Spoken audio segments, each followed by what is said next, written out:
can you intermittent fast and not exercise? And the answer is, yeah, you can. We've proven that. You can. There's no one coming to your house and twisting your arm saying you have to work out.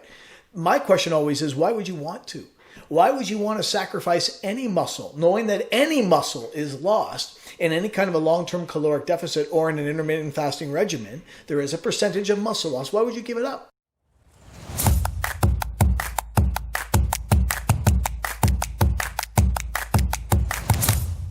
Hey team, Mike here at After40 Fitness and After40Fitness.ca. Man, I got a good one today. Another topic came out, and I'll tell you where this one came from, was a video by Dr. Berg. If you know how I feel about Dr. Berg, I'm sure he was a great chiropractor, but man, he gives some crappy advice. So unscientific, so nebulous, and this week's example was no different. The topic was, can you grow muscle while fasting? And so if this is your first time to my channel or you haven't yet, please do subscribe. If you're like me and you're in the keto, Atkins, low carb space, or intermittent fasting for that matter, which is another one of these, a topic today, fits in the intermittent fasting genre, then you're going to want to subscribe to my channel. I promise you'll find it interesting. Watch through some of my videos. I do my best to be as evidence-based, as scientific, as study-centric as possible. Okay, I hate giving my opinion. I never know when I'm right or wrong, but when I back it up with science, it's no longer my opinion. It's no longer conjecture. And when I get one of these brainchilds or something prompts a video like this, you're going to want to get notified. All right, so on that note, let's get after it. Let's start with a clip from his video, and we'll see what we come up with. Oh, by the way, I should mention, I was preparing this video, doing some background, some research, trying to find the studies on what we're going to talk about today, which is growth hormone. And in the interim, while I was doing that little bit of background work, one of my heroes, but Dr. Layne Norton. Dr. Norton is a scientist, and his genre is putting on muscle. It's muscle building, muscle protein synthesis is his baby, and he beat me to it. He did a video on this very video, rebuttal, if you will, on Dr. Berg's video as well. So he and I snagged some of his stuff as well. It's gonna be fun. Be right back. When I jump into an intermittent fasting Facebook group or some form of social media, and the topic comes up, will I lose muscle if I'm fasting, intermittent fasting or extended fasting? Can I put on muscle? Not as common. More often is, will I lose some if I'm in a caloric deficit and I'm fasting? And invariably, someone will throw out the growth hormone name. Well, no, you don't lose muscle when you're fasting because of growth hormone. You have this naturally occurring physiological spike in growth hormone, and growth hormone, don't you know, is not only muscle sparing, but just the name, growth hormone, will help you grow muscle. You can put on muscle when you're fasting. There is no more, in my humble opinion, more poorly named hormone in the body than growth hormone.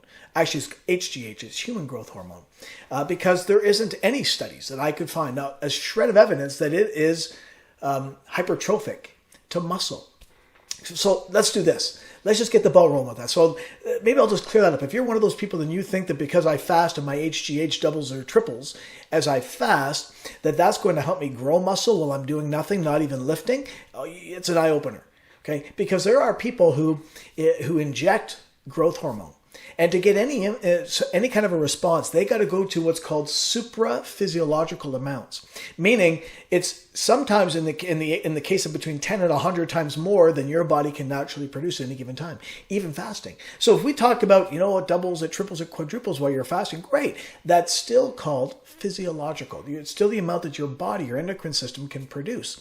Superphysical is by a factor of typically 10 or more than your body can produce at any given time. And even then, well, let me show you some of the science. Look at this study right here. This one here is in the American Journal of Physiology as far back as 1992, effect of growth hormone and resistance training on muscle growth in young men. I highlighted this line, muscle resistance exercise with or without growth hormone resulted in similar increments in muscle size. By the way, this group, they took these young men working out and put them into two groups, either a placebo group or a growth hormone group, and gave them a shot once a week of growth hormone, super physical, like big amounts. And you can see there that strength, right above it, I should have highlighted this, muscle strength did not increase more in the GH-treated group, so not more strength, but with or without produced similar increments in muscle size, strength, and protein synthesis, indicating that one, the increase in fat-free, now this is interesting, so they were doing in water. You know how they do a fat mass test, and they used to do submerging in water. They found that it was greater because there was an increase in fat-free mass. Now, if you're like me, you think fat-free mass, you automatically equate that to muscle. The problem is it isn't. It includes bone density and water weight, fat-free. Remember, anything that's not fat, fat-free mass. It also includes your organ weight. It includes all your connective tissues, your collagen. All that ties into fat-free mass. So when we think fat-free mass, you got to be careful. A large component of that is skeletal muscle, but a whole lot more of that is bone and organ weight and blood and water and all those other things that make up fat-free mass. The larger increase in fat-free mass with GH treatment was probably due to an increase in lean tissue other than skeletal muscle. Unbelievable. Here we are thinking it's all muscle. Skeletal muscle, by the way, is the muscles that you and I move, attached to our skeleton. Or number two, that resistance training supplemented with growth hormone did not further enhance muscle anabolism. Okay, and again, this is in a superphysical amount. Study number two is from the American Journal of Physiology in '95, the effect of growth hormone and resistance exercise, and this time on older men. And the relevant line is this one here. These observations, again, they did the same test. They broke these older men up into two groups. Exercise with the placebo, exercise with growth hormone. And they wanted to see what would happen if there was an increase in muscle mass on the growth hormone, getting a shot twice a week of growth hormone. Supraphysiological amounts, more than you and I can get, like triple what we can get on our longest fast. These observations suggest that resistance exercise training improved. So training obviously improved muscle strength and anabolism in older men. These improvements were not enhanced when they were combined with daily growth hormone administration. The greater increase in fat-free mass, again, as we talked about, with growth hormone may be due to an increase in non-contractile protein and fluid retention, more water. Non-contractile protein, by the way, is non-muscle. It refers to the connective tissue, ligaments, tendons, collagen-based connective tissues. Protein, that is protein, by the way, as you know, collagen is a protein. Non-contractile, though. Okay, so that's interesting. There's two in a row that show that exercise is beneficial, but exercise with growth hormone didn't improve size or strength. Okay, study number three, human exercise-mediated skeletal muscle hypertrophy is an intrinsic process. The relevant line is that these hormones, oh, by the way, notice the line just above. I didn't highlight this, but resistance exercise elevates systemic concentration of certain hormones like growth hormone, testosterone, and IGF-1. And they are thought to drive hypertrophy, right? To increase our muscle size, right? Including growth hormone. While these hormones are clearly anabolic during childhood and puberty, or when given at supraphysiological exogenous doses, that's what we're talking about, the transient post-exercise elevations in hormone concentrations are of little consequence to either the acute protein synthetic response or to hypertrophic phenotype after resistance training. So the concept then that it'll help you build muscle is completely false. There's no science I could find that showed that growth hormone was anabolic. So just to finish off that topic of does it grow muscle? Can you grow muscle with growth hormone? Absolutely not. Okay, that's not the case. It doesn't promote growth. What it does do is promote conservation. That part is true, not growth. Two very different processes, metabolic processes happen between growing muscle versus preserving and preventing muscle protein breakdown. Right? So MPS on one side, muscle protein synthesis grows muscle. Anabolism, muscle protein breakdown, is where growth hormone seems to have the biggest impact on preventing breakdown. So when people say, you know, but I'm dieting or I'm fasting for 24 hours, so my GH is like 300% of normal, so I can go to the gym and I can put on muscle. Nope, no, you can't. No one has ever done that. I love jumping into OMAD forums or alternate day forums, and people are saying, man, you should see me now. I've put on 10 pounds of muscle this year, and I do one meal a day. Bullshit. 100%. I'm calling you out right now. There is no way you can put on 10 pounds of muscle in a year. In fact, it's very difficult to put 10 pounds of muscle on if you eat 4 meals a day. Okay, but to do it on OMAD, you're in a nitrogen negative balance for what we're going to call it, 20 hours of the day. Right? There's no way you can put on muscle. So let's get into this video by Dr. Berg and see how he comments on growth hormone. You ready? Here it comes. Okay, I'm going to have some fun at Dr. Berg's expense, so you got to bear with me. If you really like Dr. Berg, you may not like the next few minutes, but here it comes. First of all, I will say he gets something right. He does talk about what it takes to build muscle. Notice what he says right here. Because the most important stimulus to muscle hypertrophy, which is growing muscle, is the intensity of the exercise. Okay, intensity of the exercise. Now, to me, it's funny that he showed someone doing a low intensity exercise like light jogging when talking about intensity. I personally would show something more along the lines of this, a HIIT workout or somebody working hard, lifting heavy weight, something that shows intensity, but at least he got that part right. Now, my question then when I look at a guy like Dr. Berg is, why is he so slender? Why is he so slim? Why does he have so little muscle? He actually commented on it. Notice this. Personally, I am not doing it simply because that's not my goal right now, but I think it's worth looking at. Forgive me. To me, that's funny. To me, that's just an absolute hypocrite. That I'm not doing it. It's not one of my goals. I don't want any muscle on me, but you should check it out. Especially a guy like Dr. Berg, who's all about the health-centric benefits of every one of his videos, right, is all about healthy. Exercising, never mind weight loss, exercise has got the longest list, my arm length of health benefits, but the guy decides he doesn't want to do any, but it's worth checking out. Bullshit. What a hypocrite. Anyway, moving on. So let me ask you this. Can you gain muscle without working out? What do you think Dr. Berg's going to say? Dr. Berg is all about the benefits of fasting. He doesn't work out. Do you think he's going to say you have to work out to gain muscle? Let's have a look. If you're doing intermittent fasting and keto and you're not doing exercise, you're not going to grow your muscles, okay? All right. What about HGH? Let's see what Dr. Berg has to say specifically about this topic of GH. Here it comes. You will have higher levels of human growth hormone. And human growth hormone does cause the growth of muscle. And it also prevents the loss of muscle. What do you call that when you say one thing and then turn around and say something exactly opposite? I don't know. It's not lying, but it's deceitful. There's a word for it, though, right? Talking out of one side of your mouth and then turning around and talking out the other. So he agrees you can't put on muscle without exercise, without intense working out, intense resistance exercise, but then turns around and says that GH promotes muscle gain. Well, I said to you I was gonna call on my buddy Dr. Layne Norton. Layne, I'm just going to turn it over to Layne. Let's see what Layne has to say about this same video. Remember I said he beat me to it? This is what Layne had to say about Dr. Berg. He is correct that you need to lift weights if you want to grow muscle. That is the only thing that he said so far that is accurate. He said the most important stimulus is intensity. That's actually not true. And when we say intensity, there actually is a definition of it when it comes to resistance training. That is a percentage of your 1 rep max. Most people think about intensity as how hard do I feel like I'm working? That's actually called intensiveness. Intensity is how much weight you're putting on the bar. He said growth hormone is anabolic to, or causes muscle hypertrophy. That is categorically untrue. Growth hormone is anabolic to connective tissue and increasing total body water. There's no research showing that it increases cross-sectional area, even when they inject it. And if we're talking about the amount of growth hormone you're getting from just fasting, not even close. Dr. Berg makes just a couple more mistakes in this video that I think are worth commenting on, just so that if you did watch it and you just took them in stride, that maybe you'll catch it. Or maybe I can draw your attention to it. Number one, he talks about intermittent fasting as still being 2 meals. He talks about 16-8 and reducing that down further to as much as 21 hours a day of fasting and 2 meals in a 3-hour window.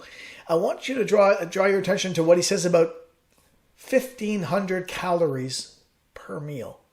We want to do intermittent fasting to spike growth hormone. But as you do it, you want to start increasing this more and more and more and more until you get to a point where this fasting is 21 hours and a 3-hour eating window if possible. We also have to make sure that there's enough calories in your meals too, because if your meals just don't have enough food, it's going to be really hard to grow muscle. So you're going to have to determine how many calories you need, but the average person will probably need somewhere around 1,500 calories per meal or a little bit more. Number 2, he's going to talk about what happens when you ingest too much, how it's tough on the kidney and liver.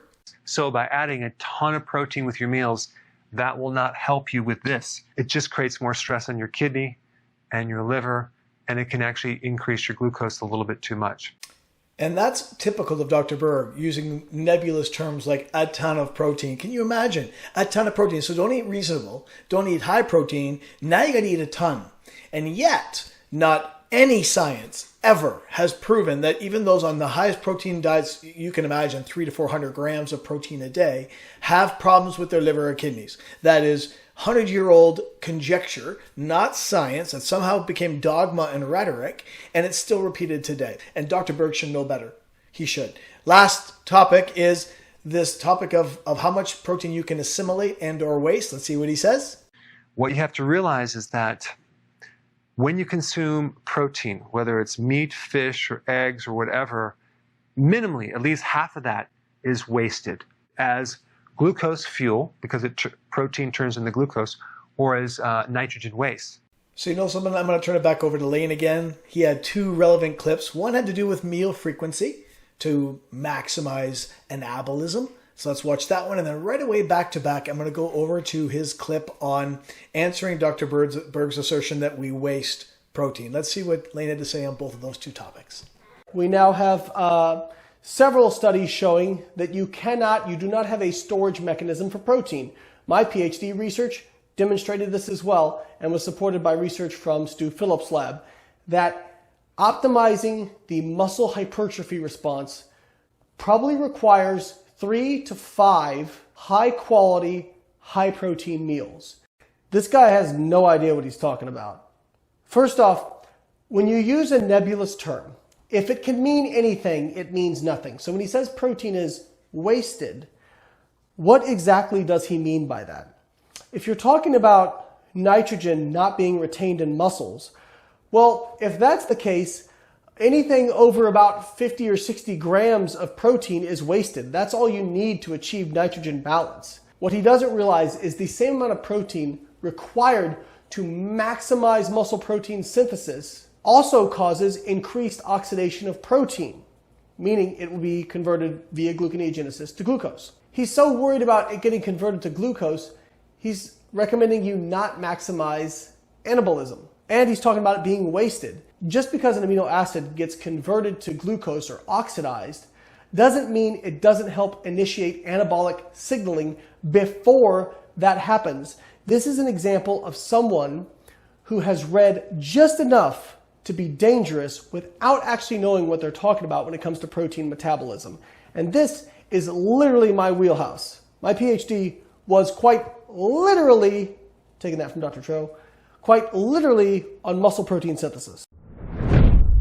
So I'll summarize with this. If you truly believe that you can be one of those people who doesn't exercise, and by the way, when I say exercise, I don't mean go for walks, right? The number of people who jump into forums, and I did a video on this, can you do keto or low carb or Atkins? And believe me, the principles are the same. Can you intermittent fast and not exercise? And the answer is, yeah, you can. We've proven that. You can. There's no one coming to your house and twisting your arm saying you have to work out. My question always is, why would you want to? Why would you want to sacrifice any muscle, knowing that any muscle is lost in any kind of a long-term caloric deficit or in an intermittent fasting regimen? There is a percentage of muscle loss. Why would you give it up? Well, just by upping your protein and getting in some resistance training. Notice resistance training. Going for a walk or chasing your kids around the house is not enough. Stop it. Just stop that. That's silliness. That's so naive and I hate it, right? That doesn't work. You must stimulate muscle growth. Okay, we proved it in this video. Even Dr. Berg, who doesn't himself work out, said you need intensity. Walking, going for a nice jog, skipping. Skipping can be intense. I skip intensely. Most people don't. Chasing your kids around with a pillow is not intense. Doesn't qualify. Okay, so if your goal is to maximize the amount you keep of the muscle, so to minimize your loss, and or maybe add a few ounces this year, wouldn't it be nice to add a pound of muscle between now and the end of the year? In the last 2 months of the year, let's do it. Okay, that requires picking up something heavy and lifting it. And how hard? Hard, intensely. So you feel exertion. And then go tomorrow and do it a little bit harder. Greg Doucette, one of my favorite coaches, is famous for saying, how hard? Harder than last time. Do that. Then you'll have a chance not only to keep the muscle you've got, maybe retain a little bit more, and possibly add a few ounces. On that note, folks, I hope you got some good stuff out of that. I love throwing doctors against each other, Berg in this case against Dr. Norton. That was exciting. I enjoyed doing that. I hope you got some stuff. Again, don't forget, subscribe, like the channel. Definitely like the video. Share this one if it comes up in conversation. Can I exercise or can I IF or do keto or low carb or Atkins and not exercise? Not according to this video, not according to Dr. Norton. On that note, I'll see you in the next one.